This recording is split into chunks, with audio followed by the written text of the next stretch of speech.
The International Energy Agency has cut its forecast for global oil demand in 2026, citing the continued closure of the Strait of Hormuz and elevated fuel prices weighing on consumption.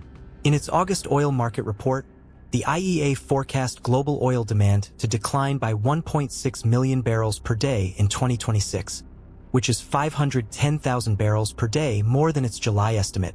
Global oil supply rose by 2.4 million barrels per day in July to 101.5 million barrels per day, but remains 6.3 million barrels per day below levels recorded a year earlier.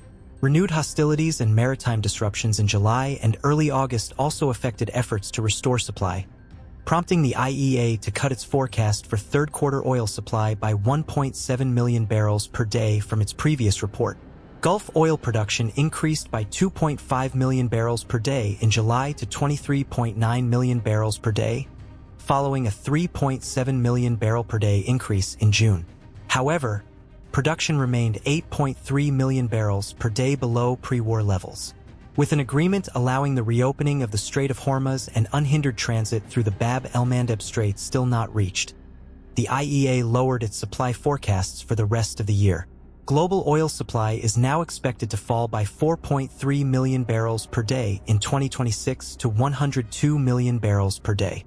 Benchmark crude prices also surged to a two-month high in July as the recovery in Gulf oil supplies reversed following the breakdown of the mid-June Iran-US ceasefire agreement. Oil prices traded within an unusually wide range of $40 per barrel in July, driven by sudden shifts in diplomatic expectations.